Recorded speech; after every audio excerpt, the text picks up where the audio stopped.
கிருதத்திற்கு தமிழின் கொடை 3ஆம் ஆய்வரங்கம் இன்றைக்கு அம்பத்தூரிலே நடைபெறுகிறது. இந்த நிகழ்ச்சியை சிறப்பாக ஒருங்கிணைத்திருக்கிற நம்முடைய அன்புக்கும் மதிப்புக்கும் உரிய அன்பு தோழர் தமிழ் அரிமா என்கிற சௌ சுந்தரமூர்த்தி அவர்களே, இந்த நிகழ்ச்சிக்கு முகவுரை ஆற்றி அமர்ந்திருக்கிற அன்பு தோழர் தெல்லியன் அவர்களே, வாழ்த்துறை வழங்க வந்திருக்கிற தமிழ் தேசிய விடுதலை இயக்கத்தினுடைய தோழர், நீண்ட காலமாக தமிழ் தேசிய அரசியல் தெளிவை உருவாக்கி பல்வேறு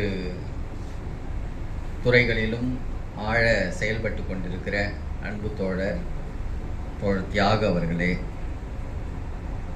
ஆய்வு பொழிவாற்ற வருகை இருந்திருக்கிற நம் அறிவு கண்ணை மொழியியல் துறையில் மிகவும் ஆழ பதிக்குமாறு நமக்கெல்லாம் ஒரு அடித்தளங்களை உருவாக்கி தந்திருக்கிற சொல்லாய்வறிஞர் ஐயா அருளியார் அவர்களே, இந்த நிகழ்ச்சியில் செவிமடுக்க வந்திருக்கிற சான்றோர் பெருமக்களே, தோழர்களே, உங்கள் அனைவருக்கும் முதற்கண் வணக்கத்தை தெரிவித்துக் கொள்கிறேன். இந்த ஆய்வு அரங்கம் சமஸ்கிருதத்திற்கு தமிழின் கொடை என்பதான தலைப்பிட்டு இது 3ஆம் ஆய்வரங்கமாக நடக்கிறது. பொதுவாக இது பற்றியான ஆய்வு நிலைகள் நமக்கு விரிவாக தேவைப்படுகிற ஒரு அழுத்தமான காலமும் சூழலுமாக இருக்கிறது. இதற்கு முன்பாக கடந்த 2 மாதத்தில் 2 ஆய்வரங்கங்கள் நடந்து முடிந்திருக்கின்றன. பிப்ரவரி மாதம் 21ஆம் நாள் இதே ஆய்வரங்கத்தினுடைய முதல் அமர்வு நடந்தது. அதில் ஐயா புலவர் செந்தலை கௌதமன் அவர்கள் வாழ்த்துரை வழங்கி சொல்லாய்வறிஞர் அருளியார் அவர்களுடைய விரிவான ஆய்வு பொழிவு நடைபெற்றது. 2வது ஆய்வரங்கம் பாவலரேறு தமிழ் களத்தில் மேடவாக்கத்தில் நம்முடைய உலக தமிழ் பேரமைப்பினுடைய தலைவர் ஐயா பழ நெடுமாறன் அவர்கள் வாழ்த்துரை வழங்க நம்முடைய ஐயா அவர்களுடைய ஆய்வு பொழிவு மிகவும் சிறப்பாக அமைந்தது. அவையெல்லாம் முழு ஆவணமாக குலுக்கையினுடைய வலைவொலியில் இருக்கிறது. இந்த நிகழ்வுக்கு பிறகும் இங்கு வந்திருக்கிற தோழர்கள், சான்றோர் பெருமக்கள் அனைவரும் அந்த வலைவொலியில் மீண்டும் பார்த்து கொள்ளலாம். அது நிலைப்பாக இருக்கும். ஒரு முறை அந்த ஆய்வு பொழிவை கேட்டு அதை அந்த கேட்ட மட்டிலேயே நம்மளுடைய மனதில் எல்லாவற்றையும் தேக்கிக் கொள்ள இயலாது தான். அதனால் ஒரு முறைக்கு பல முறை கேட்டு அதையெல்லாம் குறிப்பெடுத்து கொள்ள வேண்டிய கடமை நமக்கெல்லாம் உண்டு. அதனால் நீங்கள் எப்பொழுதுமே அந்த குலுக்கையினுடைய வலையொலி பக்கத்தில் போய் அதை எப்பொழுதும் மீண்டும் பார்த்து கொள்ள வேண்டும் என்கிற வேண்டுகையை நான் இதில் வைக்கிறேன். இந்த 6 ஆய்வுரைகளாக நடக்க இருக்கிறது. இன்னும் 3 ஆய்வுரைகள் நடக்க இருக்கிறது. ஒவ்வொரு பகுதியாக சென்னை முழுக்கவே இதை அடுத்த அமர்வு வட சென்னையில், அதுபோல் மாறி மாறி இடங்களில் வைக்கலாம் அப்படிங்கிற ஒரு திட்டம். இது பற்றியான ஆர்வமுடையவர்கள், அக்கறை உடையவர்கள் எல்லாம் தவறாமல் ஒரு பொழிவையாவது கேட்க வேண்டும் என்பதற்காகத்தான் இடம் மாற்றி பல இடங்கள்லையும் வைக்கிறோம். இதனுடைய தேவையை, இதனுடைய முழு ஆய்வுகளையும் பார்த்து கேட்டு அறிகிற பொழுது தான் நமக்கு முழுமையாக தெரியும். எவ்வளவு அளவுக்கு நாம் பின்தங்கி இருக்கிறோம், எவ்வளவு அறியாமையில் மூழ்கி இருக்கிறோம் என்பது பற்றியான செய்திகள்லாம் நமக்கு அப்பொழுது தான் தெரியும். அதனால் இந்த 6 நிலைகளையுமே வலையொலியில் பதிவு செய்து பரப்பல் செய்வதற்காக அதற்கான பொறுப்பேற்றுக்கொண்ட நம்முடைய அன்பு தோழர் குலுக்கையினுடைய வலையொலி நிறுவனருக்கும் நம்முடைய நன்றியை தெரிவித்துக் கொள்கிறோம். வேந்தர் தொலைக்காட்சியின் வழியாகவும் 2 முறையாக அவர்களும் பதிவு செய்கிறார்கள். அவர்களுக்கும் மகிழ்ச்சியும் நன்றியும். பொதுவாக இந்த சமஸ்கிருதம் அது பற்றியான செய்தி அது என்ன நம்ம பெரிய அளவில் பாதித்து விடும், எவ்வளோ அளவுக்கு நமக்கு அழுத்தம் கொடுத்து நம்மளுடைய தமிழை அழித்து விடுமா என்பது பற்றியெல்லாம் நமக்கு தெரியாமல் நம்ம மயங்கி போய் கிடக்கிறோம். குறிப்பாக நம்முடைய வாழ்க்கை நடைமுறைகளில் நம்முடைய பெயர்கள்லேயே பெரும்பாலானவர்கள் பெயர் நல்ல தமிழ் பெயர்கள் இல்லை. தமிழ் பெயர் தானா என்கிற மயக்கம் கூட நமக்கு உண்டு. தமிழ் பெயராக சூட்டி கொள்ளல. 100க்கு 90 விழுக்காட்டினர் வடமொழி கலந்த சமஸ்கிருதம் கலந்த கலப்பு மொழியில் தான் பெயர் வைத்திருக்கிறோம். ஏன் அதை வைக்க வேண்டும் என்கிற மறுப்புணர்வும் நம்மிடம் வரவில்லை. அண்மையில் புத்தக சந்தையில் விஸ்வ இந்து பரிஷத்தினுடைய புத்தக கடைக்கு போய் சில புத்தகங்களை பார்த்து வாங்கணும்னு எண்ணிட்டு இருந்தப்போ ஒரு சின்ன வெளியீடு, மிகச்சிறிய வெளியீடு தான், ஒரு 16 பக்கம்தான், சமஸ்கிருதம்னு அதுக்கு பேர். 2025ஆம் ஆண்டு, கடந்த ஆண்டு தான் இதை வெளியிட்டிருக்கிறாங்க. அதை சுப்புங்கிற பெயரில் ஒருவர் எழுதியிருக்கிறார். அவர் நிறைய செய்திகள் சொல்லி வருகிறார். அதையும் நான் 1-2 சொல்ல வேண்டும். அதில் குறிப்பாக தமிழ்நாட்டில் இருக்கக்கூடிய தலைவர்கள், அறிஞர்கள், நமக்கெல்லாம் மிகவும் அறிமுகமாகி இருக்கிறவர்கள் பெயர்களே தமிழ் இல்லையே, நீங்கள் எப்படி சமஸ்கிருதத்தை நீங்கள் எதிர்ப்பீங்க? சமஸ்கிருதம் இந்த மக்களுடைய வாழ்வியலோடு கலந்திருக்கிறது. எல்லா பெயர்களும் நாம் யாரையெல்லாம் அறிந்து வைத்திருக்கிறோமோ அத்தனை, அதாவது தலைவர்கள் என்கிற பெயரில், அறிஞர்கள் என்கிற பெயரில், கட்சிகளின் தலைவர்களாக இருப்பவர்கள், இவர்கள் அனைவருடைய பெயருமே சமஸ்கிருதமாக இருக்கிறதேன்னு அவங்க ஒரு பட்டியல் கொடுத்துருக்குறாங்க. அந்த பட்டியலை படிக்கும் பொழுது நம்ம எவ்வளோ அளவுக்கு அது போன்றதான பெயர்களை நம்முடைய தமிழ் வழக்குக்குள்ளார கொண்டு வந்து திணித்தவர்கள் அவர்கள். இன்றைக்கு ஒரு மயக்கத்தோடு நம்முடைய பெற்றோர்களும் நம்முடைய குமுக வாழ்க்கை முறையும் அப்படியாக மாறி போயிருக்கிறது. அதில் இத்தனையும் செய்துட்டு இப்படி உறவாடி கொண்டிருக்கிற இந்த சமஸ்கிருதம் இல்லாமல் தமிழ் வழக்கே இல்லாத ஒரு சூழல் இருக்கிற ஒரு சூழலை சுட்டி காட்டி நீங்கள் எப்படி இதை நீங்கள் மறுப்பீங்க அப்படின்னு அவன் கேள்வி எழுப்புறான். அதில் பெயர் சொல்லியிருக்கிறாங்க. ஒரு 50 பெயர் இருக்கும். அதில் முதல் பெயரே மு. கருணாநிதி, தயாநிதி மாறன், கலாநிதி மாறன், டி.ஆர். பாலு, உதயநிதி, சுப்புலட்சுமி ஜெகதீசன், கே.எஸ்.ஆர். ராமச்சந்திரன் அப்படின்னு அப்படி அரசியல் தலைவர்கள் பேரெல்லாம் போட்டு எல்லா அரசியல் தலைவர்களும் டிடிவி தினகரன், மதுசூதனன், ஜெயக்குமார், மைத்ரேயன், விசாலாட்சி நெடுஞ்செழியன், மருத்துவர் ராமதாஸ், ஜி.கே. வாசன், இப்படி எல்லாருடைய பேரையும் போட்டுட்டு அதன் பிறகு திரைத்துறையிலையும் ரஜினிகாந்த், கமலஹாசன், விஜய், கார்த்திக், பிரபு, அஜித் இப்படிலாம் வந்துட்டு, அப்புறம் பாரதி ராஜா, பாலு மகேந்திரா, பாலச்சந்தர், மணிரத்னம், ஹாரிஸ் ஜெயராஜ், வாலி, பாலகுமாரன், இந்திரா சவுந்தரராஜன், பா. விஜய், இதெல்லாம் தமிழ் பெயர் இல்லையே, வடமொழி சமஸ்கிருத பெயர் தானே. நீங்கள் எதுக்கு இப்படி கலந்து விட்ட மக்களோடு மக்கள் மொழியாக மாறி இருக்கிற இந்த சமஸ்கிருதத்தை நீங்கள் எப்படி எதிர்ப்பீங்க? சமஸ்கிருதமும் தமிழும் நமக்கு அடிப்படையாக தேவையான ஒன்று அப்படின்னு எல்லா அறிஞர்களும் சொல்லியிருக்கிறாங்க அப்படின்னு ஒரு 10-15 அறிஞர்கள் சொன்னதாக இவர்கள் எழுதியிருக்கிறாங்க. அதே மாதிரி ஊர் பெயர்கள், அதையும் அவங்க குறிப்பிடுறாங்க. இத்தனை ஊர்கள் தமிழ்நாட்டில் இருக்குது, இவையெல்லாம் சமஸ்கிருத பெயர் இல்லை, சமஸ்கிருத பெயர்கள். இந்த பெயர்கள் இல்லாமல் நீங்கள் இதெல்லாம் மறுக்க போகிறீங்களா? இல்லைன்னு நிறுவ முடியுமா? திரிசூலம், மகாபலிபுரம், ஸ்ரீபெரும்புதூர், காஞ்சிபுரம், விருத்தாசலம், சிதம்பரம், வைத்தீஸ்வரன் கோயில், கும்பகோணம், ஜெயகொண்டம், கங்கை கொண்ட சோழபுரம், சுவாமிமலை அப்படின்னு அதில் ஒரு 50 பேர். அப்போ எவ்வளோ அளவுக்கு நம்முடைய பெயர்கள், ஊர் பெயர்கள், கடவுளின் பெயர்கள் எல்லாவற்றிலும் சமஸ்கிருதம் மொழியாக ஆளுமை செய்கிறது மட்டுமல்ல, அந்த மொழி வழியாக அரசு வழியாகவும் ஆளுமை செய்கிறது. தமிழிலிருந்து சமஸ்கிருதத்தை பிரிக்க முடியாதபடி அப்படியே நம்முடைய வாழ்க்கையை சிதைத்திருக்கிறது.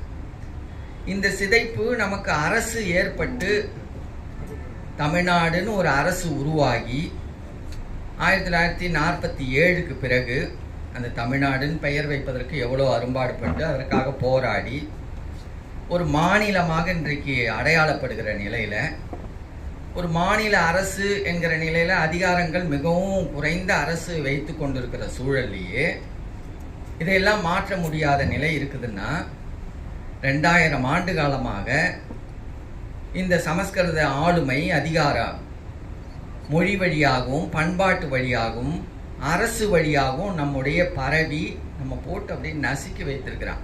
பார்ப்பனியத்திலிருந்து மொழியிலிருந்து விலக்கி வைத்து சிந்திக்க முடியாத அளவு நம் பழந்தமிழ் அரசர்கள், பெரும்பான்மையான அரசர்கள் அந்த ஆரியத்திற்கு சமஸ்கிருதத்திற்கு அடிமைப்பட்டு போனவர்களா பெயரை மாற்றிக்கொண்டு பிற்கால சோழர்கள் எல்லாமே சமஸ்கிருத பெயர்களோடு தான் இருந்திருக்கிறாங்க. பிற்கால சோழர்கள், பாண்டியர்களாகட்டும், சேரர்களாகட்டும், இவர்கள் எல்லாமே சமஸ்கிருத கலப்போட அப்படி கலந்து நம்முடைய தமிழ் தான் விரவி இருந்தது. வடவேங்கடம், தென்குமரி, ஆயிடை தமிழ் கூறும் நல்லுலகமாக இருந்த அந்த பேருலகம் அதற்கு முன்பாக நானிலம், இந்த நாவலந்தீவுன்னு சொல்லப்பட்ட இந்திய பெருநிலம் வரைக்குமே பரவி இருந்த இந்த தமிழ் வழக்காற்று நிலப்பகுதி சமஸ்கிருத பிராகிருதத்தினுடைய கலப்பால கொஞ்சம் கொஞ்சமாக மருவி நமக்கு எப்படி இன்றைக்கு நம்முடைய புழக்கத்தில் நம்முடைய தமிழ் மொழி அல்லாத பிற மொழி நம்மள்கிட்ட கலந்துருக்கிறது நமக்கு தெரியலையோ, அதுபோல தெலுங்கு பகுதிகளில், ஆந்திராவில் இன்றைக்கு தெலுங்கு பகுதியில் சமஸ்கிருதம் 60 விழுக்காடு கலந்திருக்கிறதாக நம்முடைய ஐயா பாவாணர் அவர் விளக்கியிருக்கிறார். அந்த 60 விழுக்காடு சமஸ்கிருத பெயர்கள், வினை சொற்கள், பெயர் சொற்கள் எல்லாம் இப்படி கலந்திருக்கிறது அவங்களுக்கு தெரியாது. நமக்கு எப்படி நமக்கு உள்ளார இப்போ பழகி கொண்டிருக்கிற தமிழ் வழக்கில் சமஸ்கிருதம் எதுன்னு நமக்கு தெரியாமல் இருக்கிறோமோ, அப்படி அவங்களுக்கு தெலுங்கர்களுக்கு எது சமஸ்கிருதம், எது தமிழ் அல்லது எது அவர்களுடைய குறிப்பிட்ட மொழின்னு தெரியாத நிலையில் அவங்கள்ட்ட கலந்து போய் அது தனி மொழியாக போயிட்டது. அதே போல தான் கர்நாடகாவில் கன்னட மொழியில் 50 விழுக்காடு சமஸ்கிருதமும் 50 விழுக்காடு தமிழ் சொல்லும் இருக்குது. கேரளத்தில், மலையாளத்தில் 40 விழுக்காடு சமஸ்கிருதம்.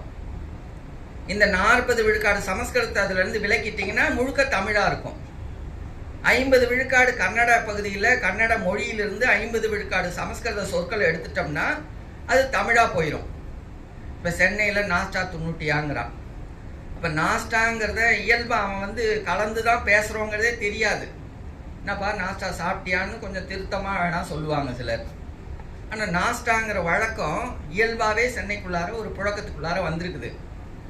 அது நம்ம தமிழ் தான் போல இருக்குது அப்படின்னு பலரும் அதை கலந்து பேசிகிட்டு இருக்கிறது போல தான் தெலுங்குலையும் கன்னடத்துலேயும் மலையாளத்துலேயும் சமஸ்கிருத சொற்களும் பிற பிராகிருதம், பாலி போன்ற குறைவான சொற்களும் கலந்து போய் உரழ்ந்து அந்த மொழியாகவே மாறி போயிட்டது. அவங்களுக்குடைய நீங்கள்லாம் சமஸ்கிருதத்தில் கலந்துருக்குதே, இப்படிலாம் அதெல்லாம் நீக்கிடலாம் தானே அப்படின்னு சொல்லுவதற்கான அரசியல் சூழலும் அங்கே இல்லை. அதை நம்ம பார்க்கணும். ஏன்னா இப்போ நமக்கு தமிழர்களுக்கு சமஸ்கிருதம் கலந்து விட்டதுன்னு எடுத்து சொல்வதற்கு தமிழ் அறிஞர்கள், தமிழினுடைய புலவர்கள், அரசு இவை எல்லாமே முயற்சி செய்கிறோம். அங்கே அப்படியான முயற்சிகள் இல்லை.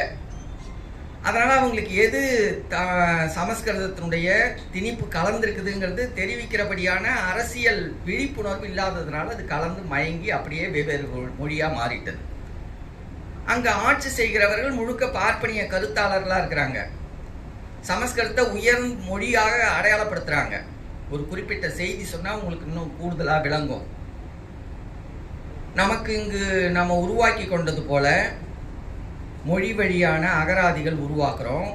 நமக்கு தொல்காப்பியம் என்கிற ஒரு மிகவும் தொன்மை வாய்ந்த இலக்கண நூல் உண்டு. கிமு 700ஆம் நூற்றாண்டில் அது எழுதப்பட்டதாக பாவாணர் உள்ளிட்டு அறிஞர் பெருமக்கள்லாம் குறிப்பிடுறாங்க. அந்த தொல்காப்பியம் தான் உலகளவிலேயே முந்திய ஒரு இலக்கண நூலாக அடையாளப்படுகிறது. வேற எந்த மொழிக்குமே அவ்வளவு பழமை வாய்ந்த இலக்கண நூல் இல்லை. ஆனால் தெலுங்குலையும் கன்னடத்துலேயும் மலையாளத்திலையும் இருக்கக்கூடிய இலக்கண நூல்கள் 11ஆம் நூற்றாண்டு, 12ஆம் நூற்றாண்டு, 14ஆம் நூற்றாண்டில் எழுதப்பட்ட இலக்கண நூல்கள் தான். ஒரு வேடிக்கை என்னன்னா, அந்த இலக்கண நூல்கள்லாம் அந்தந்த மொழியில தானே எழுதணும். தெலுங்கு மொழியில தான் இலக்கண நூல் எழுதப்பட்டு இருக்கணும். கன்னடத்தில் கன்னட மொழியில தான் எழுதப்பட்டு இருக்கணும். மலையாளத்தில் மலையாள மொழியில தானே எழுதப்பட்டு இருக்கணும். ஆனால் இந்த 3 மொழியிலையுமே முதல் இலக்கண நூல் எழுதப்பட்ட மொழி சமஸ்கிருதம்.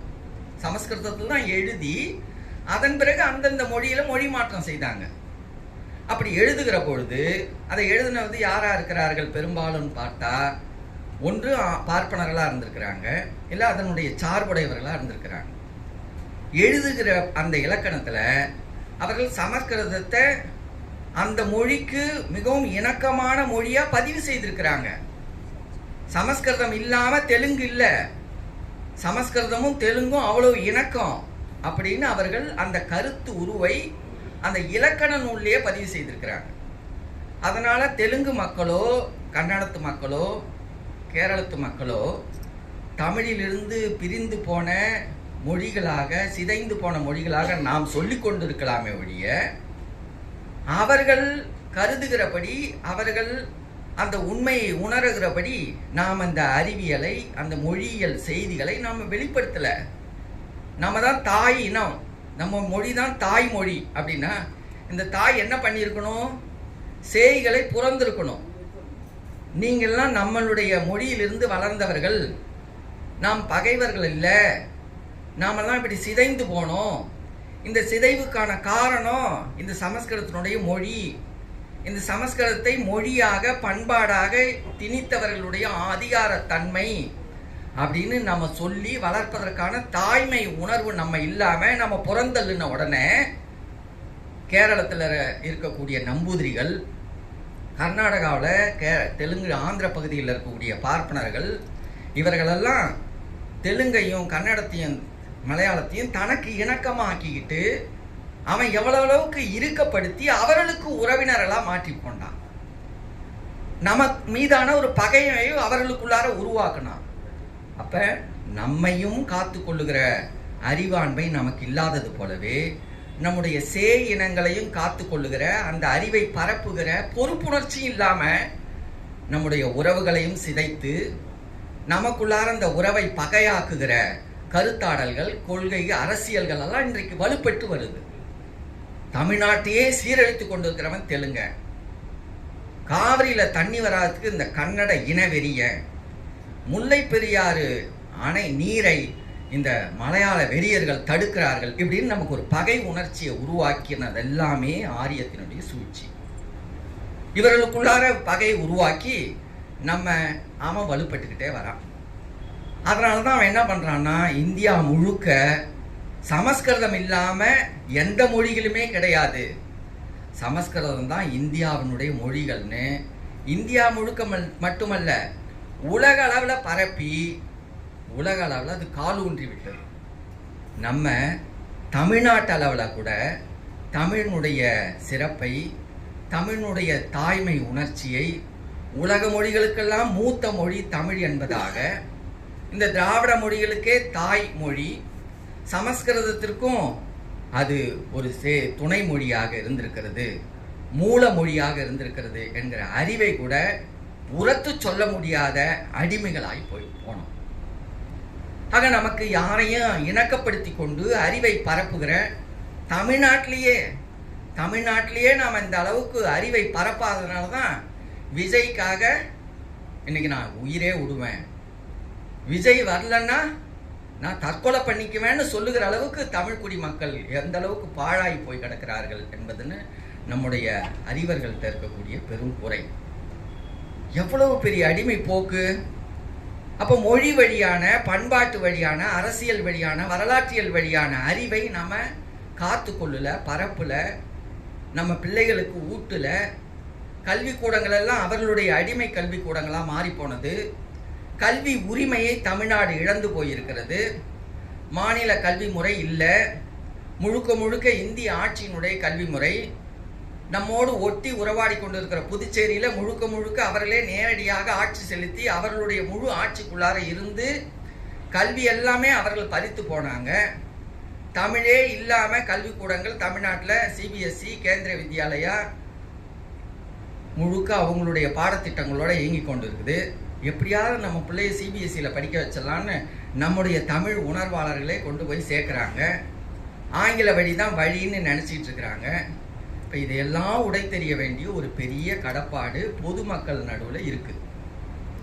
இன்னொரு பக்கம் அறிவாக நம்முடைய பெரும் தமிழ் எவ்வளவு அறிவியல் மொழியாக, இயற்கை மொழியாக இருக்கிறது. சமஸ்கிருதம் என்பது தமிழுக்கு நம்ம ஏற்கனவே சொன்னது போல தொல்காப்பியம் கிமு 700ஆம் நூற்றாண்டுன்னா இலக்கண நூல். ஒரு இலக்கணம் தோன்றணும்னா அதுக்கு இலக்கியங்கள் இன்னும் விரிவாக இருந்திருக்கணும். நம்முடைய இலக்கியங்கள் சங்ககால கழக கால இலக்கியங்கள்னு சொல்லுகிற இலக்கியங்கள் எல்லாம் கிபியில் அல்லது கிமு 3ஆம் நூற்றாண்டை சார்ந்தவை என்பதாக நமக்கு இப்போ பதிவு இருக்குது. கிமு 700 தொல்காப்பியம் எழுதப்படுவதற்கு முன்பா எண்ணற்ற இலக்கிய நூல்கள் இருந்து அழிந்து போயிடுச்சு. இயற்கையா மட்டும் அழியல, அழிக்கப்பட்டது, திட்டமிட்டு அழிக்கப்பட்டது பார்ப்பனர்களால, ஆரிய அதிகாரத்தினால. அப்படியாக அழிக்கப்பட்ட அந்த போக்குகள் நடக்கிறதுக்கு முந்தி அதனுடைய தொடர்ச்சியாகத்தான் கிமு 700 தொல்காப்பியம் இலக்கண நூலா படைக்கப்பட்டது. அதுக்கு பிறகு மிக பிந்திய காலத்துல தான் பாணினி என்கிற ஒரு இலக்கண நூலை அவங்க அடையாளப்படுத்துறாங்க சமஸ்கிருதத்தில். அது முந்திய காலம் அசோகனுடைய காலத்தில், மௌரியர்கள் காலத்தில் எழுதப்பட்டதாகவும், அசோகர்களுக்கு முந்தி சந்திரகுப்த மௌரியனுடைய காலத்தில் தான் எழுதப்பட்டது, தொகுக்கப்பட்டதாக அவங்க இட்டுக்கட்டி சொல்லுகிறாங்க. அப்படி எந்த சான்றுகளுமே இல்லை. அது குப்தர்கள் காலத்தில் தான் கிபியில் தான் எழுதப்பட்டதாக சொல்லப்படுகிறது. நம்முடைய கீழடி நாகரிகம் 5000 ஆண்டுகளுக்கு முந்தியதாக அறிவியல் முறைப்படி மெய்ப்பித்திருக்கிறது. எழுத்து வகையெல்லாம் எழுதியிருக்கிறாங்க. கிரேக்கத்தில், எகிப்தில் தமிழர்கள் தமிழ் போய் வணிகம் செய்ய போனவர்கள் அங்கே கல்வெட்டுகளில் பதிச்சுட்டு வந்திருக்கிறாங்க. அதெல்லாம் கிமு காலத்தில்.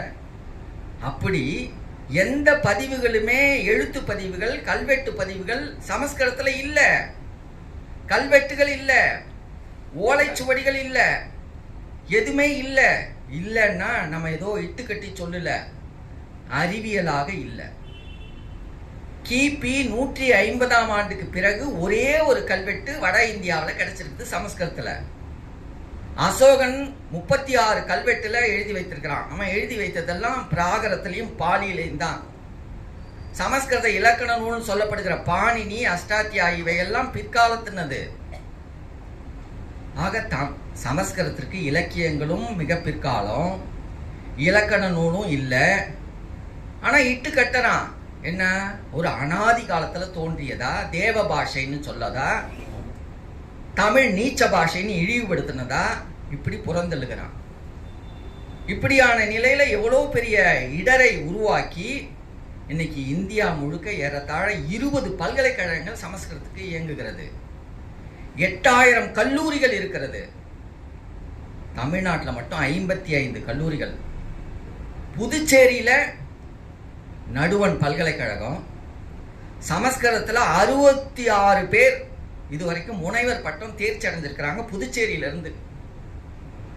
அப்ப 66 பேர் புதுச்சேரியில முனைவர் பட்டத்துக்கு ஆய்வு செய்து ஆய்வு அறிக்கையை கொடுக்குற அளவுக்கு சமஸ்கிருதத்துல புலமை பெறுகிறாங்கன்னு சொன்னா, அந்த 66 பேரும் இந்த 8000 கல்லூரிகளில் படித்தவர்களும் என்ன உணர்வுல இருப்பாங்க நினைச்சு பாருங்க.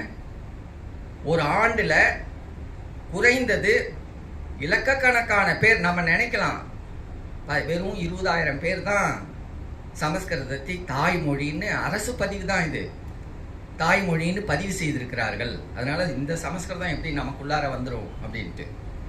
தமிழ்நாட்டில் இருக்கக்கூடிய பெரும்பான்மை பல்கலைக்கழகங்கள்ல தமிழ்ல முனைவர் பட்டம் செய்வதற்கான வழி இல்லை. ஆனா சமஸ்கிருதத்துல செய்ய முடியும். தமிழ்ல இருக்கக்கூடிய பேராசிரியருக்கு கொடுக்கக்கூடிய சம்பளத்தை விட சமஸ்கிருத பேராசிரியருக்கு அதிகம். தமிழ்ல இருக்கக்கூடிய தமிழ் துறை தலைவருக்கு, அங்க தமிழ் படிக்கக்கூடிய மாணவர் ஒரு வகுப்புல 30 பேர் இருக்கிறாங்கன்னா தமிழ்ல முதுகலை, சமஸ்கிருதத்துல 5 பேர் 6 பேர் கூட இல்லை. ஆனா அதே இணையான சம்பளம். ஒரு சமஸ்கிருத பிரிவுக்கு ஒரு 5-6 ஆசிரியர்கள் இப்படி போட்டிருக்கான். எவ்வளவு கொடுமை! தூய தமிழ்ல இதழ் வரல. ஆனா தமிழ்நாட்டில இருந்து சமஸ்கிருதத்துக்கு 2 இதழ்கள் வந்துட்டு இருக்கு. புதுச்சேரியிலிருந்து ஒரு இதழ் வருது சமஸ்கிருதத்துல. அரவிந்தர் ஆசிரமம்னு ஒண்ணு இருக்குது.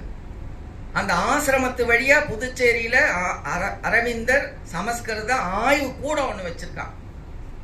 ஒவ்வொரு ஆண்டும் மிக பெரும் அரிய ஆய்வாளர்களை கூட்டி இந்த கருத்தரங்கம் கருத்தரங்கன்னா இப்படி வந்து இப்படி கூடி இப்படி ஒரு நிகழ்ச்சியோட பேசிட்டு போயிட மாட்டாங்க. 3 நாள் 4 நாள் நடக்கும். அதுக்கான மொத்த செலவும் அந்த பல்கலைக்கழகத்தின் வழியாக இந்திய அரசு செய்கிறது. எல்லாருக்கும் இந்த மாதிரி ஏற்கனவே 2வது கூட்டத்தில் கூட நான் சொன்னேன், சன்ஸ்தான் ஒரு 6 ஊர்களை தேர்வு செய்து இந்திய அரசு சமஸ்கிருதத்தை பரப்புகிற முயற்சி எடுத்து அந்த 6 ஊர்கள்லையும் அந்த 6 ஊரில் 100 பிராமண குடும்பங்களை போய் அமர்த்தம் செய்து அந்த பிராமணர்கள் சமஸ்கிருதத்தில் தான் ஓதணும், பேசணும், வாழ்க்கை நடைமுறைகள்லாம் அவர்களுக்கான மொத்த வாழ்க்கை செலவையும் இந்திய அரசு தருகிறது. சமஸ்கிருதத்தை வளர்க்கிறான். 1000 கோடி தமிழுக்காக உலக தமிழ் மாநாடுகள் நடத்தப்பட்டது. அது தமிழ்நாடு அரசு நடத்தல. ஆனா சமஸ்கிருதத்திற்கென்று உலக சமஸ்கிருத மாநாடுகளை இந்திய அரசு நடத்துகிறது. எல்லா செலவுகளும் இந்திய அரசு. நினைச்சு அதனுடைய புள்ளி விளக்கங்கள்லாம் நான் ஏராளமா எடுத்து வச்சிருக்கிறேன். ஆனா அதை பேசுவதற்கு நேரம் இல்லை. ஐயாவுடைய ஆய்வு தேவை. அவ்வளவு கொடுமைகள் நடத்திட்டு இருக்குது. இந்த புத்தகத்தை அருள் கூர்ந்து எல்லாரும் வாங்க தேவையில்லை. இதை இணையத்திலே எடுக்கலாம். சமஸ்கிருதம்னு போட்டு அதற்கான பரப்பல் முயற்சி இணையத்தில் எடுத்தீங்கன்னா இந்த கட்டுரை அப்படியே இணையத்தில் இருக்குது. அவ்வளவு கொடுமையாக என்னென்ன வழித்தடத்தில் அம்பேத்கர் வந்து நாடாளுமன்றத்தில் இந்தியாவினுடைய இணைப்பு மொழியாக தேசிய மொழியாக சமஸ்கிருதம் தான் இருக்க வேண்டும் என்பதாக ஒரு தீர்மானத்தை முன்மொழிந்ததாக இதில் குறிப்பு இருக்குது. பலரும் கூட அப்படி நம்பிட்டு இருக்கிறாங்க. எந்த சான்றுகளும் கிடையாது. இவங்களா இட்டு கட்டுறாங்க. ஜீவானந்தம் அவர்கள் தன்னுடைய பெயரை உயிர் அன்பன் பெயர் மாற்றினார். அது பல்வேறு நெருக்கடி கட்சிக்குள்ளார. ஆனால் அதை நிலைப்படுத்திக்கல. அதுக்கு இவங்க ஒரு காரணத்தை இட்டு கட்டுறாங்க. மறைமலடிகளார ஜீவானந்தம் போய் பார்க்க போனதாகவும் அந்த நேரத்தில் இவருக்கு போய் கதவை தட்டுனதாகவும் உடனே மறைமலடிகள் யாரு போஸ்ட்மேனா அப்படின்னு கேட்டதாகவும், போஸ்ட்மேன் என்ன மறைமலடிகள் சொல்கிறாரு அப்படின்னு ஜீவானந்த் அவருக்கு வந்து அவர் மேலே ஒரு மதிப்பு குறைந்ததாகவும், உள்ளே வந்து நீங்கள் என்ன காரணம் கருதி வந்தீர்கள் அப்படின்னு மறைமலடிகளார் கேட்டதாகவும், ஐயா காரணம் என்பது தமிழா அப்படின்னு சொன்னது ஜீவானந்தம் அவர்கிட்ட விளக்கம் கேட்டதாகவும், ஆமான்னு சொல்லி அவருக்கு அதை சரியாக விளக்காததாகவும் சொல்லி, அதனால தான் நான் இந்த உயிர் அன்பன்கிறதையே தூக்கி போட்டுட்டேன், எனக்கு மறைமலடிகள் மேலே ஒரு மதிப்பு இல்லாமல் போனது அப்படின்னு விளக்கம் எழுதியிருக்கிறாங்க. எல்லாமே இட்டுக்கட்டல்கள், பொய்யும் புரட்டுகளும். இது போல ஏறத்தாழ ஒரு 20-30 செய்திகள் இதுக்குள்ளார இருக்குது. எவ்வளவு சூழ்ச்சியா! இதை நம்ம இந்த 50 பேருக்குள்ளார உட்காந்து நம்ம பேசுகிறோம், இதை பற்றி விளக்குறோம். அதனுடைய உண்மை நிலை என்னங்கிறத விரிவாக தெரிந்து கொள்ள வேண்டும் என்கிற அக்கறையோடு செய்கிறோம். ஆனால் இது எப்படி மக்கள் செய்தியாக போகும்? ஒரே ஒரு கோயிலில் சமஸ்கிருதத்தை ஓதக்கூடாது, வழிபாடு செய்யக்கூடாது, போராட முடிந்ததா? எத்தனை கட்சிகள், எத்தனை இயக்கங்கள்! திராவிடர் கழகம் மிக அடித்தளமான விரிவான இயக்கம். திமுக கட்சிகள், தேர்தல் கட்சிகள் எண்ணற்றவை, இயக்கங்கள் எண்ணற்றவை. ஆனா கரூர்ல மணிமுத்தீஸ்வரர் கோயில்ல தமிழ்ல தான் வழிபாடு செய்யணும், குடமுழுக்கை செய்யணும்னு அங்க இருக்கக்கூடிய பேரூர் ஆதீனம் உள்ளிட்டு மிக பெரும் அழுத்தத்தோட போராடின போது சங்கராச்சாரி அதை மறுத்து குடமுழுக்கு செஞ்சு முடிச்சுட்டு பேரூர் ஆதீனம் போயிட்டார். சங்கராச்சாரி இங்கேருந்து நேராக போய் அந்த கோயிலில் சம்பரோக்ஷண யாகம்னு ஒரு யாகத்தை நடத்தி அந்த கோயில் முழுக்க கழுவிட்டாங்க. ஏன்? தமிழில் செஞ்சதுனால அந்த கோயில் தீட்டுப்பட்டு விட்டதாக சொல்லி இப்போ நடந்தது ஒரு சில ஆண்டுகளுக்கு முன்பு. இந்த ஒரு சில மாதங்களுக்கு முன்பு பட்டீஸ்வரர் கோயில் கோவையில் ஆரியத்துக்கு எதிரான மாதிரியாக நாங்கள் ஆட்சி செய்கிறோம்னு சொல்லுகிற கட்சி ஆட்சி செய்கிற நேரத்தில் பட்டீஸ்வரர் கோயிலில் அந்த அதே பேரூர் ஆதீனத்துடைய போராட்டத்தில் மிக பெரும் போராட்டம், தமிழில் தான் குடமுழுக்கு செய்யணும்னு நடத்தலை. இல்லை சமஸ்கிருதத்துலேயும் செய்யலாம், வேணும்னா கொஞ்ச நேரம் வேணால் தமிழில் செய்யலாம். ஏன் நம்ம என்னானோ, தமிழர்கள் என்னானோ, நம்ம பெயர்களையே வச்சுக்கலையே. பாவாணர் ஒரே ஒரு செய்தியை சொல்லி நான் முடிக்கிறேன், நேரம் கருதி இதை மட்டும் சொல்லுகிறேன். எவ்வளோ அளவுக்கு நம்ம அடிமைப்பட்டு போயிருக்கிறோம். மொழியியல் அறிஞராக பாவாணர், மொழி ஞாயிறுன்னு பேரு, தன்னுடைய வாழ்க்கையெல்லாம் இந்த மொழியியல் ஆய்வுக்காகவே அவர் குவித்து வைத்திருந்தார். மொழியியல் ஆய்வுக்காக அவர் தன்னுடைய வாழ்க்கையெல்லாம் செய்து அரும்பாடுபட்டு ஏறத்தாழ 30-40 நூல்களுக்கு மேலே எழுதியிருக்கிறார். அவர் அந்த 40 நூல்களுக்கு மேலே எழுதி அதற்கான பதிவுகளை பெற்று அவர் நூல்களை அச்சிடுவதற்கான வழி இல்லாமல் திருப்பனந்தாள் மடத்தில் போய் அந்த திருப்பனந்தாள் அடிகளார்கிட்ட ஐயா இந்த நூலை வெளியிடணும் அப்படின்னு கேட்டு, சரி குரு பூசை நாளில் வாங்க அப்படின்னு அவரை வர சொல்லி அந்த திருப்பனந்தாள் மடாதிபதி அவரை வர சொல்கிறார். பாவாணரும் போயிருக்கிறார். போயிருந்த நேரம் ஊவேசா வருகிறார். ஊவேசாவை நல்லா பாவாணருக்கு தெரியும். பாவாணருடைய நூல்களை அதெல்லாம் அவர் ஊவேசாவிட்ட ஏற்கனவே கொடுத்துருக்கிறார். ஊவேசாவும் பார்த்துருக்கிறார், படிச்சிருக்கிறார். இவருடைய மொழியியல் ஆய்வு பற்றிலாம் தெரிந்தவர் ஊவேசா. இந்த கருத்தில் பாவாணர் ஊவேசாவை நம்புகிறார், இவரை பற்றியான விளக்கத்தை சொல்லுவார் அப்படின்ட்டு. மடாதிபதி கேட்குறாரு பாவாணர்கிட்ட, இவரை தெரியுமா அப்படின்ட்டு ஊவேசாவை பாவாணர்கிட்ட கேட்குறேன். நன்றாக தெரியுங்கய்யா, என்னுடைய நூல்கள்லாம் பார்த்துருக்குறேன், கொடுத்துருக்குறேன் அப்படின்னு. உடனே ஊவேசா ஊவே சாமிநாத ஐயர் இல்லை எனக்கு நினைவில்லைங்கிறார். உடனே அங்கேருந்து அகன்றார் பாவாணர் மடாதிபதி. பாவாணர் மிக வருத்தமாக அறைக்குள்ளார வருகிறார். அதை பாவாணர் எழுதுறாரு, என்னுடைய ஆக்கங்களை ஊவேசா மதிக்காதது கூட எனக்கு பெரிய வருத்தமாக இல்லை. ஆனால் நான் 2 நாளாக இந்த அறையில் காத்திருக்கிறேன். இங்கு என்ன நடக்கிறது என்றால், முதல் பந்தி முழுக்க பிராமணர்களுக்கு, 2வது 3வது பந்தி தான் மற்ற தமிழர்களுக்கு. என்னை அது போல் காக்க வைத்து நமக்கெல்லாம் ஒரு பிந்தி இடத்த கொடுத்து அவர்கள் சாப்பிட்டு போய்விட்ட பிறகான எஞ்சிய உணவை தான் நமக்கு கொடுக்குற அந்த கொடுமை எண்ணி தான் எனக்கு மிக பெரும் வருத்தம். மடம் தமிழனுடையது, மடத்தில் வழங்குகிற ஆளுமைக்குரியவன் தமிழன். ஆனால் இங்கே ஆரியம் தான் வென்று கொண்டிருக்கிறது, சமஸ்கிருதம் தான் மேலோங்கி இருக்கிறது. இந்த நிலை எப்போது மாறும்? இந்த நிகழ்வு நடந்த நேரம் அன்றைக்கு திமுக தான் ஆட்சி. திராவிட அரசுகள் ஆளுகிற இந்த சூழல்லையே இப்படி இருக்கிறது என்று சொன்னால், கடந்த காலங்கள்லாம் எப்படிலாம் இருந்திருக்கணும், இன்னும் எதிர்காலங்கள் எப்படி இருக்கும் அப்படின்னு அவர் வருத்தப்பட்டு தமிழர் மதம் நூலில் குறித்திருக்கிறார். எல்லாரும் பார்க்கணும் பாவாணருடைய. அதுபோல் தமிழுக்காகவே அவர் அரும்பாடுபட்டு அவருடைய ஆக்கங்களை எல்லாம் செய்து முடித்து அவர் மறைந்து போனார். நம்முடைய ஐயா சொல்லாய்வறிஞர் அருளியார் அவர்கள் மிக 60 ஆண்டுகளாக முழுக்க இந்த மொழியியல் ஆய்வோட இணைந்து அதிலேயே ஊறி தமிழுக்கான ஒரு பெரும் முயற்சியாக ஆரியத்தினுடைய அந்த கொடு முடியை எதிர்த்து பெரும் அல்லும் பகலுமாக உழைத்து கொண்டிருக்கிறார். அவருடைய ஒரு கண் முழுக்க பார்வை இழந்திருக்கிறது. மறு கண்லேயும் ஒளி குறைவான நிலையில தான். ஓயாமல் நீங்கள் அவர் வீட்டில் போய் பார்த்தீங்கன்னாலோ அவர் ஆய்வு செய்த அந்த கூடத்துலேயோ போய் பார்த்தீங்கன்னா அப்படியே நூல்களாக இறைந்திருக்கும். திடுமென ஒரு நூலினுடைய ஒரு குறிப்பு இன்னொரு நூலில் இருக்கும், அதை தேடணும். அதை எங்கன்னு நூலை தேடிட்டு இருக்க முடியாது, அதனால் விரிச்சபடியே இருக்கும். இப்படி அவர் 50 ஆண்டுகளுக்கு மேலாக அதிலேயே ஊறி கடல்ல மூழ்கி முத்தெடுக்கிறது போல ஒவ்வொரு சொல்லா இந்த சொல் எப்படியாக தமிழர்கள் வழக்கத்தில் இருந்திருக்கும், இந்த வழக்கு சொற்களை எப்படி ஆரியம் திருடி கொண்டு தன்னுடைய சமஸ்கிருதம் தான் மூல மொழி என்பதாக அடையாளப்படுத்தி உலகம் பூரா நம்ப வைத்திருக்கிறான். தமிழை நீச்ச மொழி என்று இழிவுபடுத்தி புறந்தள்ளுகிறான்.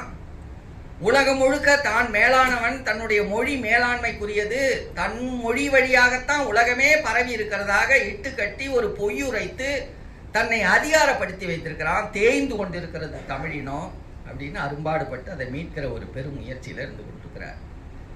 அந்த அறிவை நாம் பெற்றாக வேண்டும், பரப்புணர்களாக மாறியாக வேண்டும். தமிழ் இளைஞர்கள்ட்ட தமிழ் தலைமுறையினர்கள்ட்ட இந்த செய்திகளை நாம் கொண்டு போகலைன்னா, மொழி வழியான இந்த செய்திகளை, இன வழியான உரிமை மீட்பு செய்திகளை, அரசியல் வழியான உரிமை போராட்ட கருத்துக்களை கொண்டு போகலைன்னா எதிர்கால தலைமுறைகள் வீழ்ந்து போகும். தமிழ் இனம் அழிந்து போகிற ஒரு பெரும் சூழல் உருவாய் கொண்டு இருக்கிறது. அறிவுக்கான பெரும் முயற்சிகள்லாம் உடை தெரிகிறபடி இது வந்தவர்களெல்லாம் நம்ம மேலே ஏறி மதிக்கிறான்னா ஆரியத்தினுடைய சார்போட பிராமண கடப்பாறை கொண்டு எல்லாவற்றையும் இடித்து எரிவோன்னு சொல்லுகிற ஒரு இழிவான அரசியல் சூழல், இப்போ புதிதாக வந்திருக்கிற நடிகனுடைய போக்குகள், இதெல்லாம் எண்ணி கலங்குகிறபடியான சூழல்ல இந்த அறிவை பரப்புகிற ஒரு பெரும் முயற்சியும் நம்மை சார்ந்தது. ஒவ்வொரு ஆய்வு நிகழ்வுகளுக்கும் நேரடியாக வரவில்லை என்று சொன்னாலும், ஏற்கனவே சொன்னது போல நம்ம குழுக்கையினுடைய வலையொலியில் நீங்கள் பார்த்தாக வேண்டும். ஒவ்வொரு நிகழ்வுக்கும் ஒரு வாழ்த்துறைக்கு ஒருவரை நாம் அழைக்கிற பேராண்மைக்குரிய அறிவாளர்கள் எல்லாருமே அதை ஒட்டி அந்த கருத்துக்களை வெளிக்கொண்டு போக வேண்டும். உலகம் முழுக்க இந்த அறிவு பரப்பப்பட வேண்டும். நம்முடைய தோழர் தியாக அவர்களுடைய பெருமுயற்சி பற்றிலாம் உங்களுக்கு தெரியும். இந்த ஊர்லேயே நான் அவரை பற்றி சொல்ல வேண்டிய தேவையில்லை. அவர் இந்த ஊரில் தான் நீண்ட காலமாக இருந்து பல ஆக்கங்களை செய்தவர். முழுக்க மார்க்சியத்தினுடைய அடிப்படையான கேபிட்டலினுடைய இதை மொழிபெயர்த்து தந்தவர். ஆங்கில புலமை விரிவாக பெற்றவர். தன்னுடைய இப்பொழுதைய அண்மை கால பல ஆண்டுகளாக அவருடைய படைப்புகளை எல்லாம் தூய தமிழிலேயே பதிப்புகிறபடியான அவருடைய எழுத்தாற்றலை வலிமைப்படுத்தி இருக்கிறார். அந்த வகையிலே இந்த நிகழ்வுக்கு வாழ்த்துறை வழங்குவதற்கு மிகவும் பொருத்தமான ஒரு பேராண்மை அறிவுக்குரியவராக அவர் இருக்கிறார் என்கிற வகையிலே இந்த நிகழ்ச்சிக்கு பங்கு கொண்ட அனைவரும் இந்த நம்முடைய கடமையை மேற்போட்டு கொண்டு செய்ய வேண்டும் என்று கூறி விடைபெறுகிறேன். நன்றி, வணக்கம்.